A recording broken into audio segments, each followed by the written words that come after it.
आगाज में आपको बताएं कि 2.5 साल पहले जिंदगी का सबसे मुश्किल वक्त था। मुल्क बैंक करप्ट था, अदायगियों के पैसे नहीं थे। अब मईशत उठना शुरू हो गई है। 4% ग्रोथ रेट पर मुखालिफिन हैरान और उसे झूठ कहते हैं। हम धांधली से नहीं, न्यूट्रल अंपायर से जीतने वाले हैं। वजीर आजम इमरान खान का रशकई इक्तसादी जोन के कमर्शियल लॉन्च की तकरीब से खिताब। कहा, इतनी एक्सपोर्ट करें कि फिर IMF के जाल में ना फंसना पड़े। वजीर खजाना शौकत तरीन कहते हैं कि रशाकाई फ्री जोन के इफ्तिताह पर वजीर आज़म इमरान खान का शुक्रिया अदा करते हैं। स्पेशल इकनॉमिक जोन्स का क़याम और आबादकारी CPEC के सफ़र का अहम मरहला है। रशाकाई फ्री जोन से मुल्क और खैबर पख्तूनख्वा को बहुत फ़ायदा होगा। तो वजीर खजाना शौकत तरीन की जानिब से ट्वीट किया गया है और वो अपने ट्वीट में लिखते हैं कि रशाकाई फ्री जोन के इफ्तिताह पर वज़ीर आज़म इमरान खान का शुक्रिया अदा करते हैं। स्पेशल इकनॉमिक जोन्स का क़याम और आबादकारी CPEC के सफ़र का अहम मरहला है।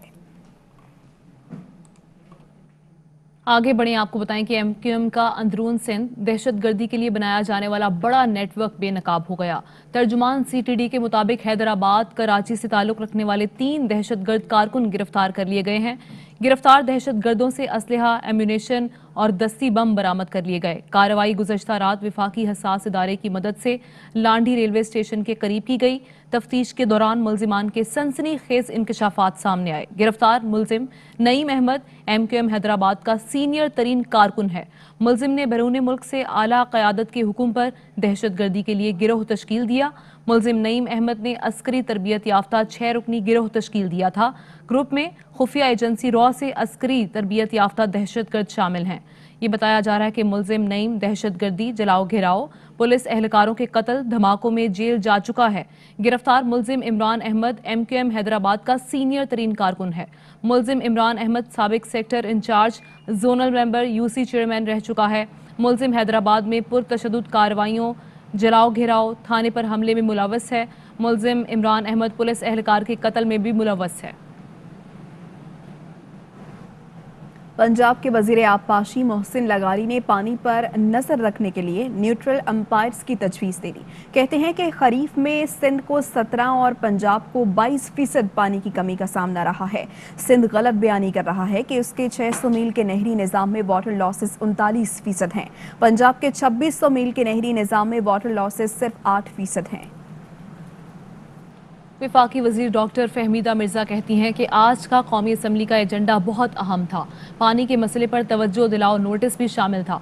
ऑपोजिशन की तरफ से कोरम का मामला उठाने की समझ नहीं आई। ये सिंध के मौक़िफ़ को नुकसान पहुंचाया गया है। सिंध हुकूमत से हमें कोई उम्मीद नहीं। अदालतें इस मामले को देखें। ये गैर कानूनी अहकामात सिंध का मुआशी कत्ल है। एजेंडा था बहुत इम्पोर्टेंट, पानी के हवाले से था और कुछ फैक्ट्स एंड फिगर्स थे। उनकी तरफ से कोरम का पॉइंट आउट करना और इस वक्त से पहले भाग जाना सिंध के पानी के इशू को बहुत बड़ा नुकसान पहुंचाया है। और वो जो मिनिस्टर की आज ब्रीफिंग होती वो रह गई। टन्नो मोहम्मद खान, बदीन, ठट्ठा, मीरपुर खां सब सफर कर रहे हैं। डायरेक्ट आउटलेट्स कैसे इन्होंने इलेक्शन से एक दिन पहले दिए, जहां ये इलीगल कनेक्शंस दे के, ये सबूत के साथ ये मैं इलेक्शन कमीशन को भी भेजूंगी। ये मुनव्वर टालपुर साहब के रिश्तेदार हैं। ये पानी डायरेक्टर किसको डाइवर्ट करके दे रहे हैं? ये सीडा और इरिगेशन डिपार्टमेंट जिन्होंने लोअर सिंध का माशी कत्ल किया है। क्योंकि सिंध हुकूमत से तो उम्मीद अगर होती तो ये पहले ही कोई कदम वो होता। प्रोविंशियल गवर्नमेंट का फैसला ये है कि लोअर सिंध को कत्ल करके और आप सिर्फ अपने चंद जहां जहां आपकी जमीनें हैं आप उनको पानी देंगे। क्या ये आपका फैसला है? आज रेगिस्तान बना हुआ है लोअर सिंध, उसके पीछे कौन लोग हैं? क्या यही सीडा के लोगों को बैठना चाहिए? बराह रास्त आपको इस्लामाबाद से दिखाएं, जहां पर विफाकी वज़ीर इत्तलात फवाद चौधरी और शीरी मज़ारी मीडिया टॉक कर रही हैं। इस पे एक हमें पूरा ओवरव्यू जो है वो दें। बिस्मिल्लाहिर्रहमानिर्रहीम। देखिए, कल ये resolution UN human rights council में जिनीवा में पास हुई और ये बहुत ही इम्पोर्टेंट रेजोल्यूशन है। पहले भी होती रही हैं पैलेस्टाइन पे रेजोल्यूशंस और इश्यूज पे भी, लेकिन कमीशंस भी बनती रही हैं पहले, लेकिन उन पे सनसेट क्लॉज होता था, साल के लिए बन के ख़त्म हो जाती थी। ये रेजोल्यूशन जो पाकिस्तान ने OIC के बिहाफ पे दी है और इसकी सपोर्ट अक्रॉस रीजन्स है, मेक्सिको ले लें, यूरोपियन ममालिक ले लें, साउथ ईस्ट एशिया ले लें, सब ने इसको सपोर्ट किया है। मैं वो नाम भी बताऊंगी जिन ममालिक ने नहीं किया, जो इंसानी हकूक़ की बड़ी बातें करते हैं और जब बेसिक इशू आया तो उन्होंने या अगेंस्ट वोट दिया या एब्सटेंशन दी, वो भी हमें बताना चाहिए लोगों को। बहरहाल पहले इस रेजोल्यूशन का जो पहला है, इसमें सनसेट क्लॉज नहीं है। ये अगर आप पढ़ें आर्टिकल 1 क्लॉज 1 इसका, एक ongoing international independent commission of inquiry है जो कि देखेगी और रिपोर्ट करेगी to the president of the human rights council Geneva में कि क्या क्या अपार्थाइड इजराइल स्टेट कर रहा है ऑक्यूपाइड पैलेस्टाइन टेरिटरीज में, इंक्लूडिंग ईस्ट जेरूसलम, और जो इजराइल खास तौर पे इंटरनेशनल ह्यूमैनिटेरियन लॉज और इंटरनेशनल ह्यूमन राइट्स लॉज की वायलेशंस कर रहा है, वो आइडेंटिफाई की जाएंगी और फिर वो रिकमेंडेशंस देगा टू थर्ड कंट्रीज ऑल्सो, यानी कि जैसे US है, UK है, जितने मेंबर्स हैं UN ह्यूमन राइट्स काउंसिल के, क्योंकि अमेरिका वापस आ गया है, ट्रंप के वक्त वो निकल गया था इस काउंसिल से, अब वो वापस आ गया है, कि वो रिस्पेक्ट करें इंटरनेशनल ह्यूमैनिटेरियन लॉ और इंश्योर करें कि जो इनकी डीलिंग्स हैं इजरायली हुकूमत के साथ वो वायलेट नहीं करती इन कवानीन को in the occupied Palestinian territory और जेरूसलम। तो ये भी बहुत इम्पोर्टेंट है कि थर्ड स्टेट्स में एक फॉर्मल ऑब्लिगेशन कर दी है, आपने जिम्मेदारी दी है कि उनको ये ओबे करना होगा। और इसमें जो एक बहुत इम्पोर्टेंट, मैं समझती, दो बहुत इम्पोर्टेंट क्लॉजेज हैं। एक तो है कि सेक्रेटरी जनरल जो है UN के, वो रिसोर्सेज प्रोवाइड करेंगे इस कमीशन को और क्या कहते कि इम्प्लीमेंट हो, और जो office of the high commissioner of human rights है UN के, उस ऑफिस ने लॉजिस्टिकल और टेक्निकल सपोर्ट इस कमीशन को देते रहना है जब तक ये इट विल रिपोर्ट पीरियोडिकली, और ये कमीशन अब इस्टेब्लिश हो गई है विद नो सनसेट क्लॉज। और फाइनली जो सबसे इम्पोर्टेंट इशू है, जो मैं इम्पोर्टेंट पॉइंट है इस रेजोल्यूशन का, कि सारे मुल्कों पे, और ये मैं आपको पढ़ के सुनाती हूँ, क्लॉज 7 जो है, urges all states to refrain from transferring arms where they assess in accordance with applicable national procedures and international obligations and standards that there is a risk that such arms may be used in the commission or facilitation of serious violations or abuses of international human rights और violations of international humanitarian laws. तो ये America और western ममालिक जो weapons provide करते हैं Israel को, उनको अब ये रीअसेस करना होगा कि उनके हथियार पैलेस्टीनियंस के खिलाफ नहीं इस्तेमाल हों इस तरीके से कि इंटरनेशनल कवानीन वायलेट हों। तो अब इस कमीशन क्या करेगा? 3 चीज़ें इजराइल कर रहा है इस वक्त। एक, सेटलर कॉलोनियलिज्म। क्या होती है सेटलर कॉलोनियलिज्म? जिधर आप जो लोकल रहने वाले हैं, जैसे पैलेस्टीनियंस हैं, उनको आप धक्के जोरी उनकी ज़मीनें कब्जा करते हैं, उनके घर कब्जा करते हैं, उनको आप निकाल। पहली चीज़ वो कर रही है डिस्पोजेशन ऑफ पैलेस्टीनियंस, डिस्प्लेसमेंट। दूसरा, अपार्थाइड रजीम हो है ये हुकूमत, नस्ल परस्त। ये वो इजरायली हुकूमत इस वक्त नस्ल परस्त हुकूमत है। और तीसरा जो बहुत इम्पोर्टेंट है, एक ऑक्यूपाइंग फोर्स है।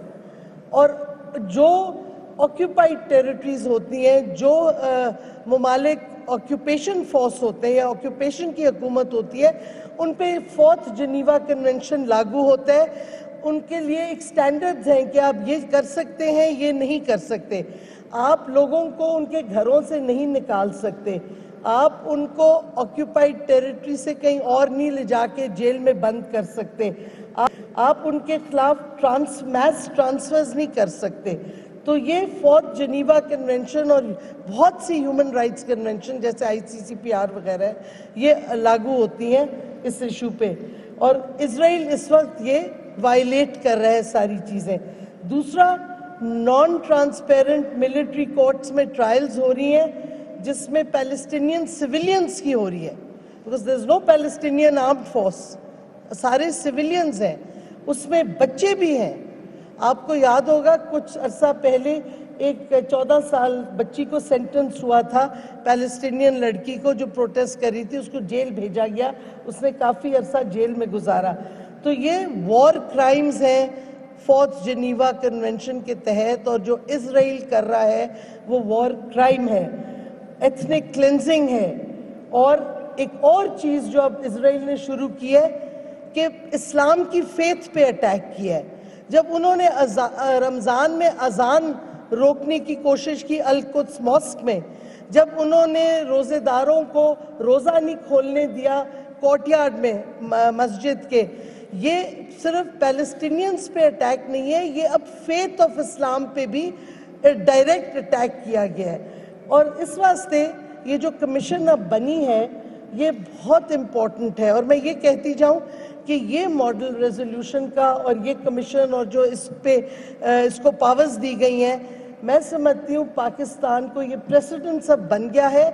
तो पाकिस्तान को जिसकी OIC की सपोर्ट में जो इन्होंने रेजोल्यूशन पेश की, पाकिस्तान को इसी तरह की रेजोल्यूशन हिंदुस्तान और कश्मीर पे भी अब पेश करनी चाहिए, क्योंकि ये बहुत इंपॉर्टेंट प्रेसिडेंट्स है। और मैं आपको याद कराती जाऊँ, UN human rights office of the high commissioner for human rights की 2 रिपोर्ट्स हैं कश्मीर पे, जिसमें एनी हाउ लिखा हुआ है कि UN human rights council investigation commission बनाए इंडिपेंडेंट। तो पैलेस्टाइन पे ये बहुत अच्छी बात हुई है कि बन गया है। अब वक्त आ गया है कि कश्मीर पे भी पाकिस्तान उतना ही एक्टिवली OIC से सपोर्ट ले। और ये मैं अब बताती जाऊँ, बहुत ममालिक हमें इंसानी हकूक़ की बातें करते हैं, यूरोपियन ममालिक करते हैं, और पाकिस्तान पे बहुत सी बातें होती हैं। ये इंसानी हकूक़ की बात हो रही है, जुल्म और तशद्दुद की हो रही है इजराइल में। तो इधर किन ममालिक ने, यूरोपियन ममालिक, जर्मनी ने इस रेजोल्यूशन के खिलाफ वोट दिया है, फ्रांस ने एब्सटेन किया है, क्या कहते हैं, ऑस्ट्रिया ने इसके खिलाफ वोट दिया है, चेक रिपब्लिक ने वोट इसके खिलाफ दिया है, डेनमार्क ने एब्सटेन किया है, यूनाइटेड किंगडम ने इसके खिलाफ वोट दिया है। तो जब हमें यूरोपियन यूनियन इंसानी हकूक़ की बातें करता है, ये याद रखें कि ऐसे मौक़ों पर इंसानी हकूक़ वो भूल जाते हैं और अपनी इंटरेस्ट को देखते हैं, और बेसिक जो जुल्म और तशद्दुद हो रहे हैं, और इन ममालिक में लोग निकले हैं प्रोटेस्ट करने के लिए, लेकिन उसके बावजूद इन्होंने वोट दिया। जापान ने भी एब्सटेन किया है, इंडिया ने एब्सटेन किया है, नहीं सपोर्ट की ये रेजोल्यूशन। और हमें वाजे हो गया हिंदुस्तान ने क्यों नहीं सपोर्ट की, क्योंकि वो वही चीज़ें कर रहे हैं ऑक्यूपाइड जम्मू एंड कश्मीर में जो इजराइल कर रहे हैं ऑक्यूपाइड पैलेस्टाइन में। तो ये आप सिर्फ याद रखें, इटली ने भी एब्सटेन किया है कि ये सारे ममालिक जो बड़े लेक्चर्स देते हैं इंसानी हकूक़ के ऊपर, आज जब उनकी when they are called out, तो वो किस तरफ जाते हैं, इंसानी हकूक़ की तरफ जाते हैं कि अपनी सेल्फ इंटरेस्ट की तरफ जाते हैं। तो ये हमने सोचा कि बहुत इम्पोर्टेंट है, और पाकिस्तानी डिप्लोमेसी की ये बहुत सक्सेस है कि हमने ये रेजोल्यूशन इनिशिएट की, OIC की सपोर्ट मिली और ये पेश की।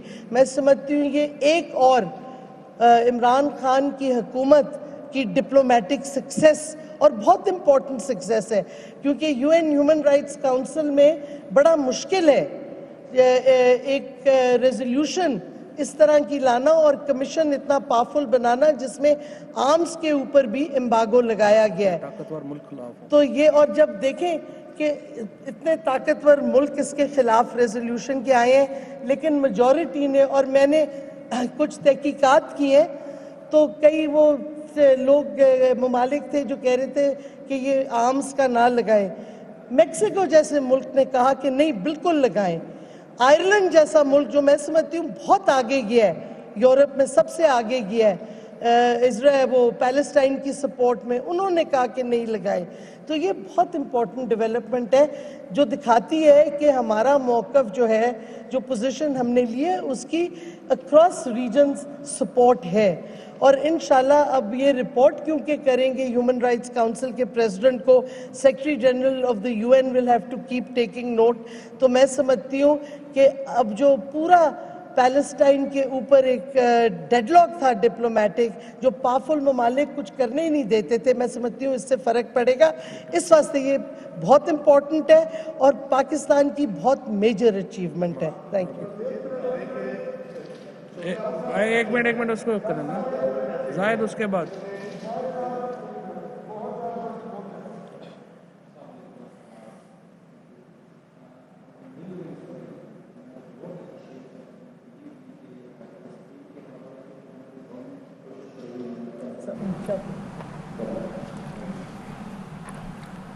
वापस आएंगे एक ब्रेक के बाद, हमारे साथ रहिए।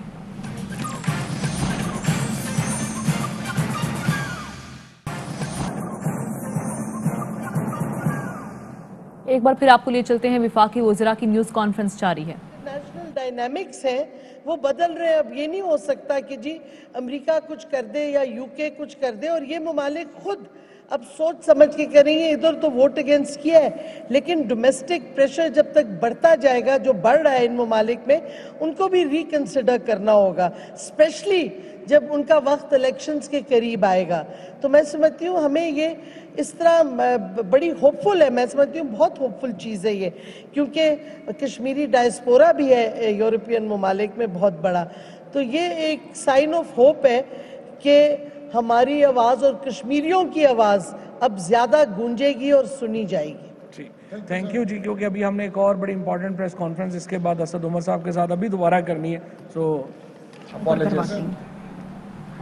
विफाकी वज़रा की न्यूज़ कॉन्फ्रेंस जारी है, जिसमें शीरी मज़ारी की जानिब से ये कहा गया कि अब वक्त आ गया है कि पाकिस्तान कश्मीर पर OIC से सपोर्ट लें और जो रेजोल्यूशन जारी की गई है उसका खैर मकदम करते हैं। वापस आएंगे एक ब्रेक के बाद। Welcome back. अहम खबर आपके साथ शेयर करें। बैनुल-अक़वामी खरीदो फरोख्त वेबसाइट पर छीने हुए महंगे फ़ोन फरोख्त करने का इंकशाफ हुआ है। कराची में मॉडल थाना फिरोजाबाद ने इंतहाई मतलूब 3 रुकनी बैनुल-सूबाई गिरोह गिरफ्तार कर लिया। इसकी तफसीलात जानते हैं नज़ीर शाह से। नज़ीर, कहिएगा, मुकदमा दर्ज किया गया इनके खिलाफ? बिल्कुल, देखिए इनके खिलाफ मुकदमा दर्ज किया जा रहा है। ये मॉडल थाना फिरोजाबाद की कार्रवाई है, जिन्होंने इंतहाई मतलूब 3 रुकनी बैनुल सूबाई गिरोह को गिरफ्तार किया, जो कि बैनुल-अक़वामी खरीदो फरोख्त की वेबसाइट पर छीने हुए आईफोन फरोख्त करते थे। इन मुलजमान से 35 आईफोन, 3 पिस्तौल बरामद हुए हैं। और इस गिरोह का जो सरगना है शौकत, इसकी पंजाब चनियोड में दुकान है। SSP साजिद सदौरी के मुताबिक इस गिरोह के 2 कारिंदे कराची में मौजूद होते हैं, जो कीमती मोबाइल फोन आईफोन छीनते हैं और उसके बाद उसे अपने सरगना को भेज दिए जाते हैं, जो इसको खरीदो फरोख्त की वेबसाइट पर जाली ID के जरिए फरोख्त कर देते हैं। अब तक मुलजमान 1.5 करोड़ से ज्यादा मालियत के तकरीबन 100 आईफोन फरोख्त कर चुके हैं और मुलजमान सारिफ की डिमांड पर भी मोबाइल फोन पर जो छीना करते थे और उसको फिर आगे फरोख्त कर दिया करते थे। और गिरफ्तार मुलजमान से मजीद तफ्तीश का अमल जारी है। अच्छा नज़ीर, ये कहेगा मजीद शहरों में भी ऑपरेट कर रहे हैं ग्रुप? देखें, ये सबसे ज्यादा जो इसके कस्टमर हैं वो लाहौर, सरगोदा, फैसलाबाद और चनियोड में हैं। और इन तमाम जो कस्टमर हैं इनको बजरिया कोरियर ही भिजवाया जाता है। ठीक है, तलाश जारी है दीगर मुल्जिमान की। बहुत शुक्रिया नज़ीर शाह, अपडेट कर रहे थे आप। और मीडिया के हवाले से पाकिस्तान एक आज़ाद मुल्क है। किसी भी वाक़े पर ISI पर इल्ज़ाम लगाना मगरबी मीडिया के लिए फैशन बन चुका है। वफाकी वज़ीर इत्तलात फवाद चौधरी की BBC के प्रोग्राम हार्ट टॉक में गुफ्तगू। ब्लॉगर और सहाफ़ी असद तूर पर हमले से मुताल्लिक जवाब में कहा कि दूसरे ममालिक की इमिग्रेशन के लिए इंटेलिजेंस एजेंसियों का नाम लेने की एक तारीख रही है। हमें ये मसला दरपेश है। माजी में दहशतगर्दी के खिलाफ जंग की वजह से पाकिस्तान के हालात हर शहरी के लिए ख़तरनाक थे। Is probably one of the freest state as far as media is concerned. It's a bit fashionable for the Western media to ISI on every time when such incidents happen. And I know that there has been a history of people using and taking names of intelligence agencies to get immigration also. So this is one problem that we face. The situation in the past for Pakistan was dangerous for every citizen because we were fighting this war on terrorism. And yes, we, many journalists, especially the field journalists, have been killed in this war, but so are many other civilians. So this was not not something that was limited to journalists. Even the former Prime Minister Benazir Bhutto was actually assassinated in one of the terrorist attacks. मजीद खबरें शामिल करेंगे break के बाद।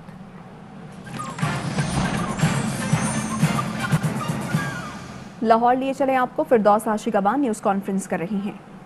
जो सबसे ज़्यादा दुनिया में ज़र मुबादला कमाने का अहम तरीन ज़रिया कपास की फसल है, उसको ये पानी देने जा रहे हैं। और सिंध की हुकूमत का इरसा के इजलास के हवाले से मीडिया को गलत बयानी करके ये तासुर देना कि सिंध के मेंबर के हवाले से पंजाब के किसी मेंबर ने दस्तो गिरेबान हो के उनकी आवाज़ को दबाने की कोशिश की है, तो हम इस सोच की भी मजम्मत करते हैं। और ये गलत बयानियाँ पैदा करके सूबों के दरमियान जो गलत फहमियाँ पैदा करने की कोशिश हो रही है, इसको हर हाल में यही रोकना होगा, क्योंकि किसी सूरत भी वफाके पाकिस्तान जो है इस पानी की लड़ाई का मुतहम्मल नहीं हो सकता। बार बार हम ये कह रहे हैं कि जो आपका पॉइंट ऑफ एंट्री है, जो पानी पंजाब में आता है, उसके 2 पॉइंट्स हैं, एक मराला और चश्मा।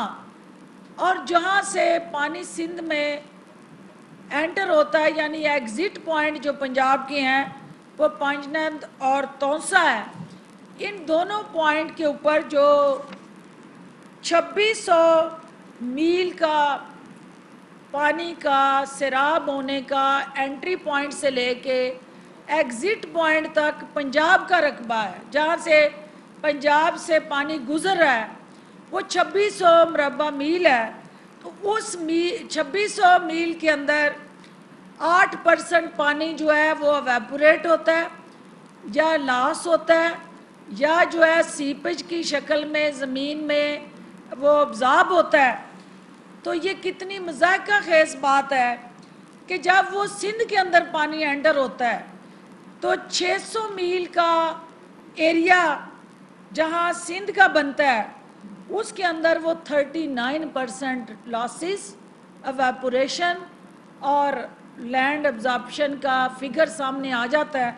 इसका मतलब ये हुआ कि ये जो फिगर दिया जा रहा है, इसकी तस्दीक करनी ज़रूरी है। और इसको तस्दीक करने के लिए फिलफौर जो है हमारा ये मुतालबा है कि इरसा से कि वो यहाँ पे एवेलुएटर बैठाएं, मॉनिटर बैठाएं।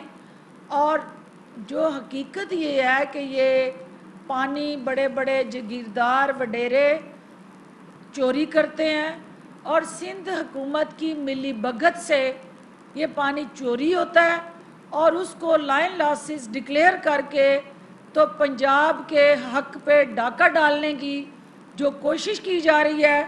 पंजाब के अवाम जो हैं वो 1991 का जो वाटर रिकॉर्ड है उस पे अमल दरामद करने के लिए पुरज़म है और किसी को भी ये हक नहीं देते कि जो फैसले हुकूमत पंजाब ने करने हैं कि अपने हिस्से का पानी उसने कहाँ, कब, किस तरह और कितना इस्तेमाल कर, सूबे की डिक्टेशन से वो हक इस्तेमाल करे, इसकी हरगिज़ इजाज़त नहीं होगी। और ना हम किसी को डिक्टेशन देते हैं और ना हम सिंध हुकूमत की डिक्टेशन पे चलेंगे।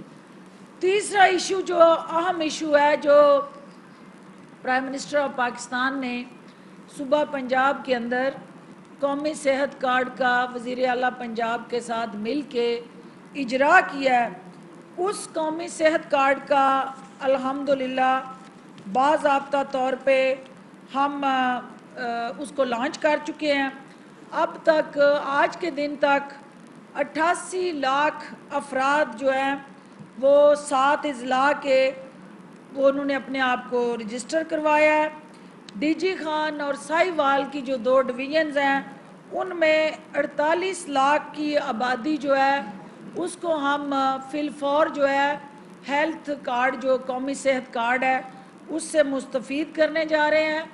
और जो बिडिंग प्रोसेस है उसका बाज़ाब्ता तौर पे आगाज़ हो चुका है और जिसके तहत जो है हमारी इस वक्त जो है एक्सप्रेशन ऑफ इंटरेस्ट हैं उसको ओपन कर दिया गया है और बिडिंग प्रोसेस के तहत इससे पहले चूँकि ये दोनों जो डिस्ट्रिक्ट्स हैं ये हमारी स्टेट लाइफ इंश्योरेंस देख रही थी, तो हम ये चाहते हैं कि बिडिंग प्रोसेस से हम इसको ओपन करें और बाकी जो हमारे इंश्योरेंस कंपनीज़ हैं वो भी आएँ और आवाम को एक कंपेटिटिव हेल्थ फैसिलिटेशन अवेलेबल हो।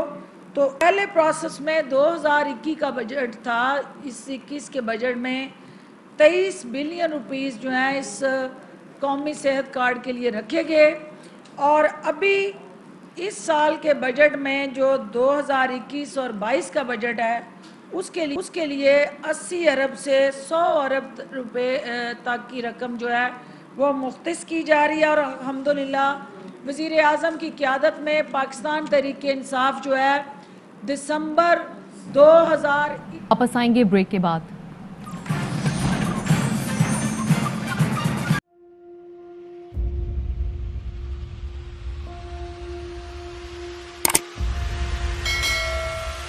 अस्सलाम वालेकुम नाज़रीन, आप देख रहे हैं प्रोग्राम काशिफ अब्बासी के साथ। आज वेलकम बैक नाज़रीन। प्रोग्राम सवाले के साथ मैं हूं